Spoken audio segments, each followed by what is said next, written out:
ಪ್ರಿಯ ಸಹೋದರ ಸಹೋದರಿಯರೇ, ನಿಮ್ಮೆಲ್ಲರಿಗೆ ನನ್ನ ಹೃತ್ಪೂರ್ವಕವಾದ ವಂದನೆಗಳು. ಇವತ್ತಿನ ದಿವಸ ಕರ್ತನಾದ ಯೇಸು ಕ್ರಿಸ್ತನು ಅದ್ಭುತವಾಗಿ 5 ರೊಟ್ಟಿ 2 ಮೀನು 5,000 ಜನಕ್ಕೆ ಹೇಗೆ ಹಂಚಿದನು ಎಂಬ ಕುರಿತಾಗಿ ಹೇಳ್ತಿದ್ದೇನೆ.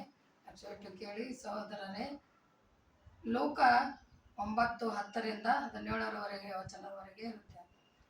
ದೇವರು ನಿಮ್ಮ ಹಾಗೆ ಮನುಷ್ಯ ರೂಪದಲ್ಲಿ ತಾಳಿ ಲೋಕದಲ್ಲಿ ಇರುವಾಗ 2,000 ವರ್ಷಗಳ ಹಿಂದೆ ಆತನು ದೇವರ ಸುವಾರ್ತೆಯನ್ನು ಸಾರುತ್ತಾ ಹೋಗುವಾಗ ಶಿಷ್ಯರು 12 ಜನ ಶಿಷ್ಯರಿದ್ದರು. ಅವರಿಗೆಲ್ಲ ನೀವು 4 ದಿಕ್ಕಿಗೆ ಹೋಗಿ ಸುವಾರ್ತೆಯನ್ನು ಸಾರಿರಿ ಅಂತ ಹೇಳಿದರು.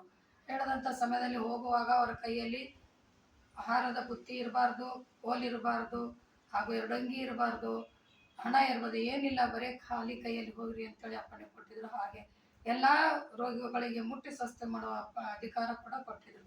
ಅದೇ ರೀತಿಯಿಂದ ಶಿಷ್ಯರೆಲ್ಲರೂ ಹೋಗಿ ತಮ್ಮ ತಮ್ಮ ಹಳ್ಳಿಗಳಿಗೆ ದೇವರ ವಾಕ್ಯ ಸುವಾರ್ತೆಯನ್ನು ಸಾರಿ ಕುಡರಿಗೆ ಕುಂಟರಿಗೆ ಸ್ವಸ್ಥಪಡಿಸಿ ತಿರುಗಿ ಸಾಯಂಕಾಲ ಹೊತ್ತಿಗೆ ಯೇಸುವಿನ ಹತ್ರ ಬಂದರು. ಯೇಸುವಿನ ಹತ್ರ ಬರುವವರಿಗೆ ಅಲ್ಲಿ ಕೂಡ ಜನರು, ಸಾವಿರಾರು ಜನರು ಆತನ ಸುವಾರ್ತೆಯನ್ನು ಸಾರೋದನ್ನು ಕೇಳುತ್ತಾ ಅದರಲ್ಲಿ ಮಗ್ನರಾಗಿದ್ದರು.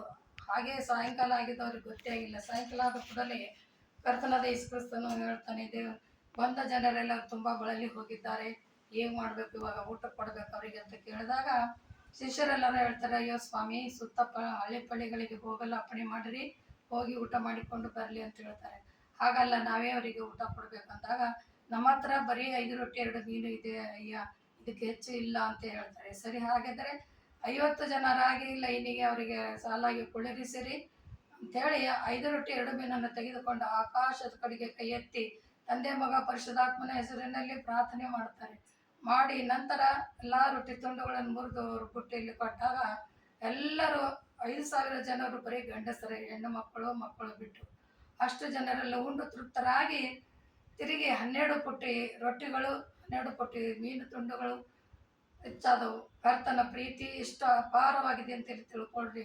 ಅದಕ್ಕಾಗಿ ಆತನನ್ನು ನಂಬಿರಿ ಅಂತ ಎಲ್ಲ ಸೇವಕರು ಹೇಳೋದು. ಕರ್ತನ ಬರುವ ವೇಳೆಗೆ ಅಗ್ನಿ ರೂಪದಲ್ಲಿ ಬರುತ್ತಾನೆ. ಆತನು ಅಗ್ನಿಯ ಮೂಲಕವಾಗಿ, ಅಂದರೆ ಬೆಂಕಿಯ ಮೂಲಕವಾಗಿ ನ್ಯಾಯ ತೀರ್ಸೋನಾಗಿರ್ತಾನೆ. ನಮ್ಮ ಕೆಲಸಗಳು ಎಂಥವು ಎಂದು ತಿಳಿದು ಅವರು ನ್ಯಾಯ ಮಾಡುವವರಾಗಿರ್ತಾರೆ. ಅದಕ್ಕಾಗಿ ಭಯಪಟ್ಟು ನಿಮ್ಮ ಎಲ್ಲ ಮಕ್ಕಳನ್ನು ಮಾತು ಕೇಳುವಂತೆ ಪ್ರತಿದಿನ ಸತ್ಯವೇದ ಓದಲು ಹಾಗೂ ಪ್ರಾರ್ಥನೆ ಮಾಡಲು ಅಭ್ಯಾಸ ಮಾಡಿಸಿರಿ ತಂದೆ ತಾಯಿಗಳು.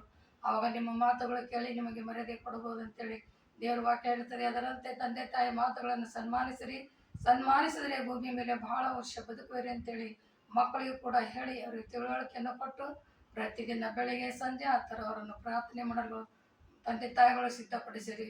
ದೇವರು ಬರುವಿಕೆಯಲ್ಲಿ ಎಲ್ಲರೂ ದೇವರ ಬರುವಿಕೆಗೆ ತಯಾರಾಗುವ ಪ್ರಕಾರ ಅವರನ್ನು ಕೂಡ ಸಿದ್ಧಪಡಿಸಿರಿ. ಯವನಸ್ಥ ಮಕ್ಕಳು, ಹೆಣ್ಣಾಗಲಿ ಗಂಡಾಗಲಿ ಪ್ರತಿಯೊಬ್ಬರು ನೀನು ವಾಕ್ಯಲ್ಲಿ ಮುಂದುವರಿಬೇಕಂತೇಳಿ ಕರ್ತನೆ ಈ ಸುವಾರ್ತೆಯನ್ನು ಸಾರುವಾಗ ನಮ್ಮ ಒಟ್ಟಿಗಿದ್ದು ನಡೆಸಿದ ಸ್ತೋತ್ರ.